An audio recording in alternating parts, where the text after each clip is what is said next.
Imagine you're in a hospital room. Fluorescent lights. The smell of antiseptic.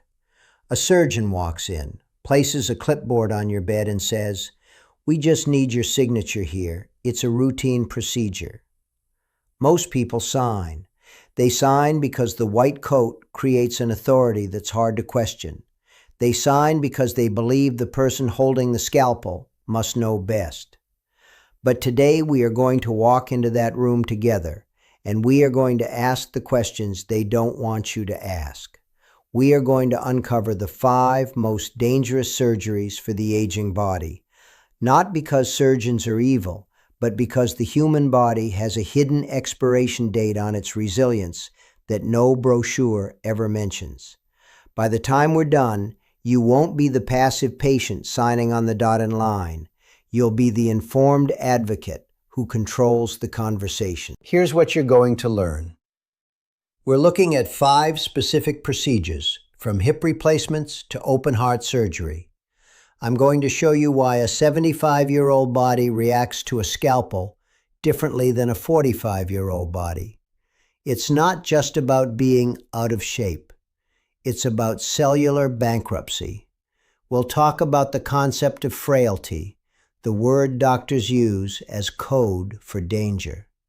And I'll arm you with 4 specific questions, 4 sentences you can memorize right now that will force any surgeon to pause and give you a safer option. And at the end, I'll tell you about the patient who taught me the difference between a successful surgery and a successful life. Let's begin. Think about buying a used car. You don't just look at the paint, you ask about the miles. You know a car with 200,000 miles can't handle the same stress as a new one. Common sense. Why don't we apply that same logic to the human body? For decades, medicine has treated a 70-year-old body with the same protocols as a 40-year-old one. Same anesthesia, same incisions, same recovery timeline. And the results have been devastating. We have a cultural myth that surgery is the ultimate fix. You have a problem, the surgeon cuts it out, you go home and get better. But for the aging body, the surgery is the trauma. It's not the fix. It's the car crash. When a person over 60 goes under general anesthesia, we're asking their heart to handle massive fluid shifts. We're asking their kidneys to process toxic drugs. And the brain?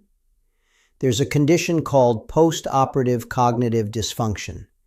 You go in for a broken hip and come out forgetting your grandchildren's names. This is the reality we're facing. Let's look at the 5 surgeries where this risk is highest. Before we look at specific surgeries, we have to understand the enemy.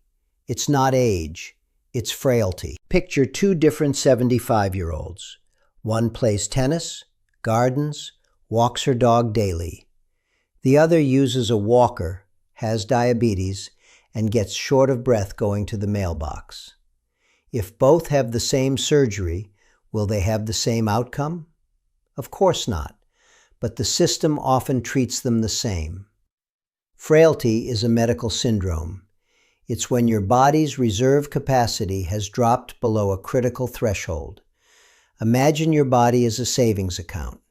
At 30, it's overflowing. You can handle illness, injury, surgery. Frailty is when that account is empty. The body doesn't just struggle to heal, it starts shutting down. Roughly 40% of people over 75 show signs of frailty. That jumps to nearly 60% over 85. And here's the dirty secret. Surgeons don't always screen for it. They see your age and assume you're healthy enough.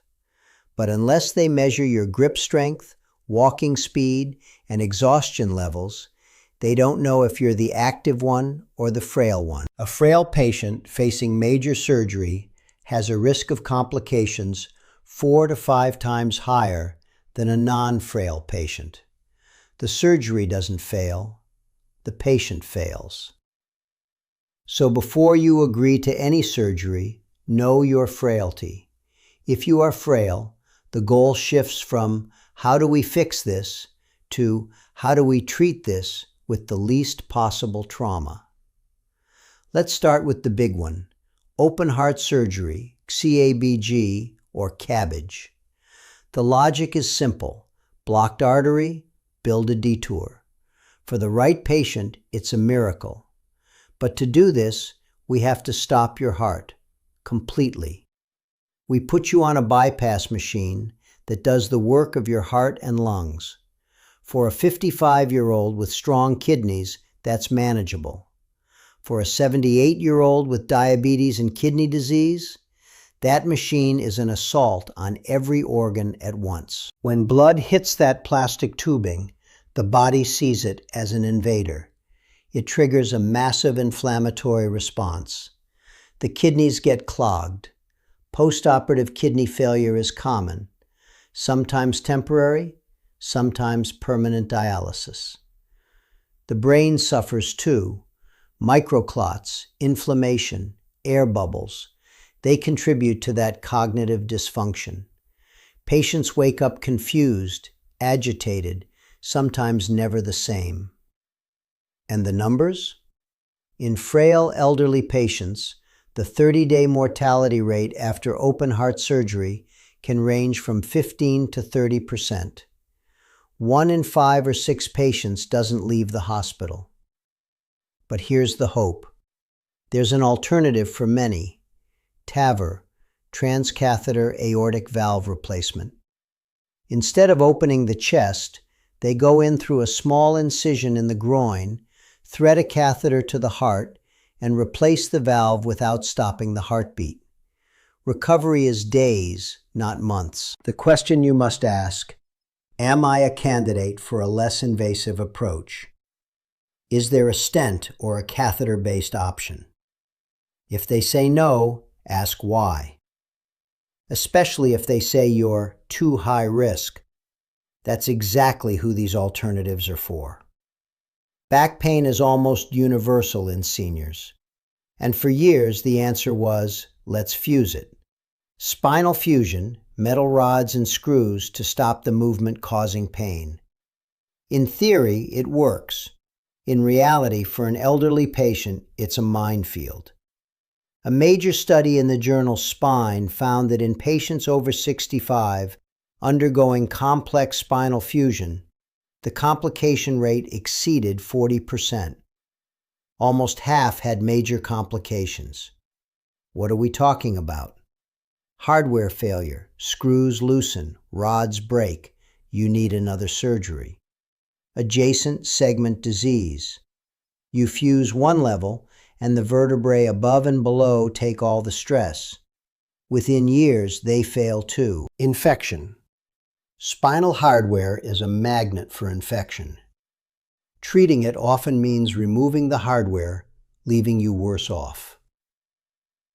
Blood clots. Long surgeries, lying flat, pulmonary embolism is a real danger. But here's what frustrates me most. The evidence shows that for many elderly patients with degenerative spine disease, aggressive fusion surgery provides no better long-term pain relief than physical therapy and targeted injections. No better, with dramatically higher risk. 6-hour surgery, 6 months of recovery, risk of paralysis, for the same result as 6 months of physical therapy. This doesn't mean all back surgery is bad. If you have loss of bladder control or paralysis, that's an emergency. But for elective fusion, ask for a second opinion from a non-operative spine specialist, a physiatrist or pain management doctor. Ask them, if this were your parent, would you do surgery or try therapy first? This is the hardest one. When you hear cancer, fear takes over. Cut it out, get it out. I understand that instinct, but I've seen the tragedy of what we call futile surgery. Take the Whipple procedure for pancreatic cancer. It's one of the most complex operations in medicine, 6 to 10 hours. They remove part of the pancreas, the small intestine, the gallbladder, and reconnect everything. In a young, healthy patient, it can be life-saving. In an 80-year-old with heart disease and reduced kidney function, the statistics are brutal. A landmark study from the American College of Surgeons looked at failure to rescue in elderly cancer patients. That means a complication occurred, an infection, a leak, and the patient's body simply didn't have the reserve to survive it. They found that nearly 1 in 5 elderly patients who underwent a major resection died from surgical complications, not from cancer, from the operation. The surgeon removes the tumor. They call it a technical success. But the patient spends weeks in the ICU on a ventilator and passes away from sepsis. The question we have to ask is, what is the goal? Is it to remove the tumor or to give you more good years of life? If the surgery leaves you bedridden in a nursing home for the 6 months you have left, did it succeed? You need to ask your oncologist, if we don't operate, what does radiation, targeted therapy, or watchful waiting look like for someone my age and health status? Sometimes that alternative path offers better quality of life and comparable survival. Now let's talk about the most common elective surgery for seniors, hip and knee replacements. I want to be clear, for the right patient, these are miracles. I've seen people who couldn't walk to the bathroom go back to playing golf. But the word elective is the key. You have time, and time is your greatest asset. The problem is that many seniors schedule the surgery for the next available date. They go in cold, and they hit a wall. Blood clot, pneumonia from lying still, heart attack from the stress. The difference between a good outcome and a bad outcome often comes down to prehabilitation. Preparing your body before surgery to handle the trauma. Here's what optimized prehab looks like. Blood sugar control. If your A1C is over 7, your infection risk triples. Blood pressure. Uncontrolled hypertension leads to blood loss and stroke risk. Nutrition. Your body needs protein to heal. Many seniors are malnourished. Muscle strength. The stronger you go in, the faster you recover. Some of the best hospitals now require a formal prehabilitation program.